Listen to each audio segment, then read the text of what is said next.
Hey y'all, thanks for joining us for today's Shiloh Shoutout. I'm standing in front of the World War II and Historic Airports exhibit within the museum's exhibit hall. Did y'all know throughout the early 1900s in Northwest Arkansas, airplanes were brought in as attractions for local county fairs? According to local accounts, people traveled miles to see these new machines in action. The use of airplanes increased during World War I, and after the war, airfields and airports appeared throughout the region.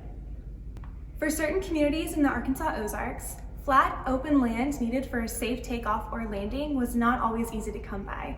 For example, before the establishment of Fayetteville's airport in 1929, now known as Drake Field, pilots utilized local fields and flat land as airstrips, including the local fairgrounds and part of the University of Arkansas's farmland. Drake Field is named after Dr. Noah Drake, a geologist at the University of Arkansas, in recognition of his dedication towards establishing the Fayetteville Airport. For today's episode, we will be joined by LACI Shuffield, director of the Arkansas Air and Military Museum, located at Drake Field. So stay tuned to learn more about the history of the Arkansas Air and Military Museum and to see a virtual tour of their museum's collections.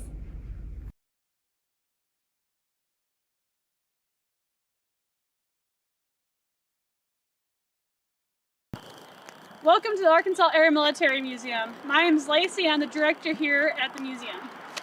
Today we're going to be showing you around the museum and showing you some of the coolest pieces we have in our collection. Alrighty, well our story starts here in 1943. These three gentlemen, Henry George, Maurice Renner, James K. Garrett Gregory, and Edgar Brown, and they began the process of building the building we're about to walk into.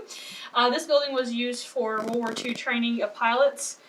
It was through the civilian pilot program, and beautiful architecture as you can see right there. And eventually ended up getting named after this gentleman right here, Mr. Field Drake, which is kind of humorous because it's now Drake Field. So.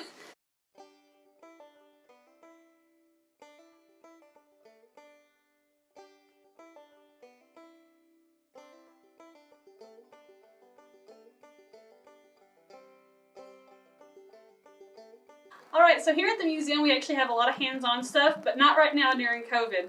So we will, if we are giving you a tour, we will do the hands-on for you to show off the item. This right here is an airport beacon. This tells pilots what kind of airport they're flying into. You'll see here this is blue, and it shows us green in the air, and we also have white on the other side.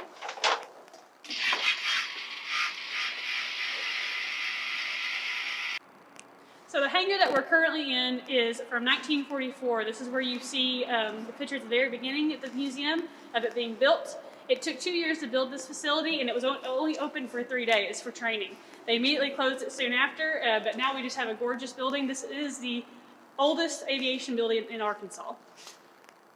So this right here is a Piper J3 Cub from 1944. What's really cool about this piece is that this is what this hangar was holding back in 1944. We actually have an image right here of the hangar full of these planes. Alright, so this is actually the Howard DGA-18, and this is actually the only DGA-18 left in the entire world. It's the only place you can see it. If you Google it right now, this is the only image you'll see of this plane.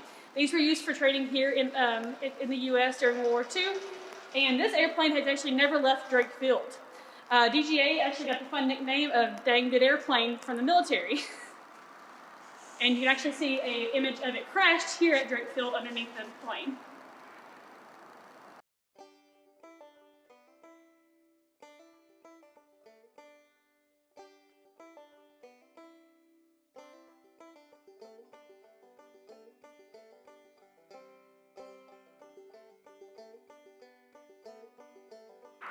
So this is the T6 Texan, or as the British call it, the Harvard.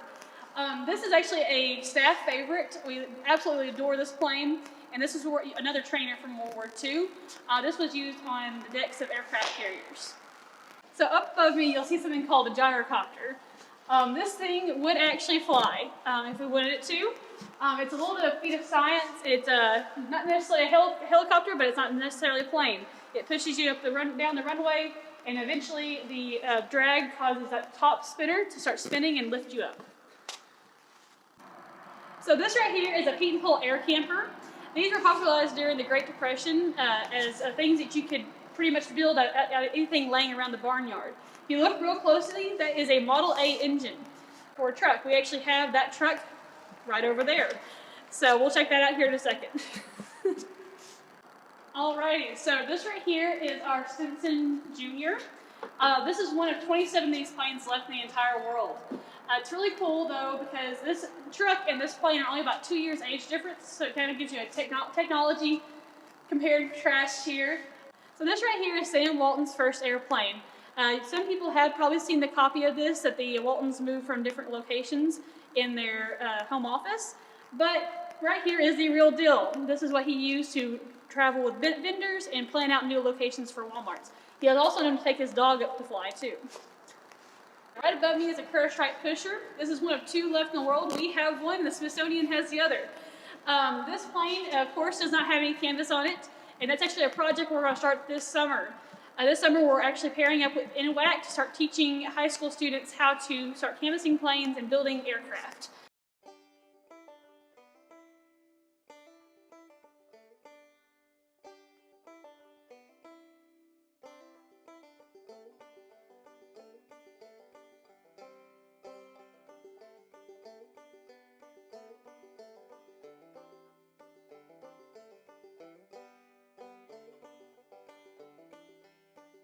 So currently we are standing inside of our C-130 Hercules.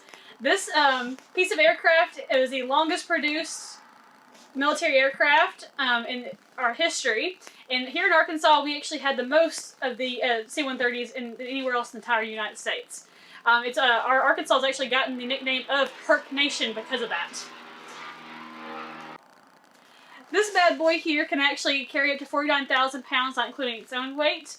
It has a bunch of cool little aspects to it. So below us here we see a lot of hooks, and this is where you can actually tie in cargo, including Humvees and Jeeps and stuff like that. And then up here above me is a static line. This is where paratroopers would hook their parachutes and then run and jump out of the back of this thing.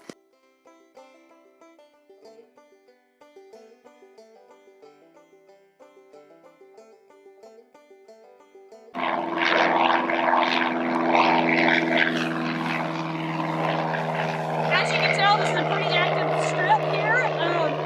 We have up to 20 or plus planes flying out of here on a daily basis. We also have a flight school here on this airfield that you can go take lessons from.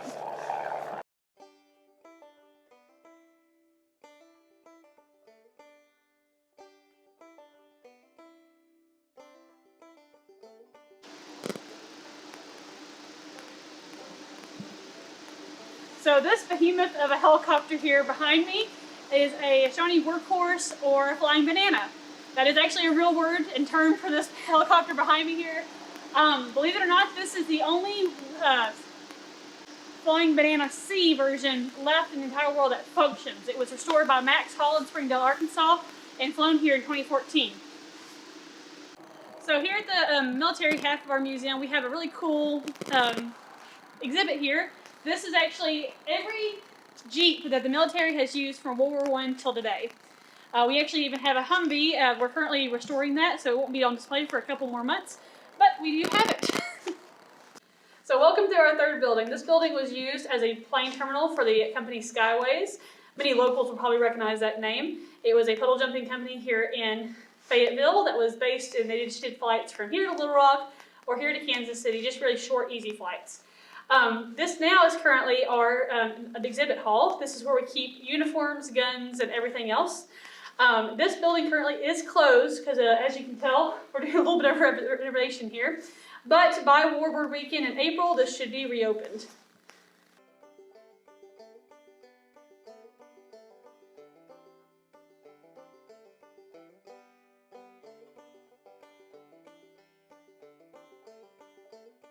So thank y'all for coming around with me today. We are open Tuesday through Saturday from 11 to 4 p.m. If you do want to bring a group of any sort, please contact us. We actually bring groups in earlier before we open. We also allow you to eat lunch here and have birthday parties, field trips, and all the above. We do have single rates and group rates, so just be sure to ask us all the questions you need.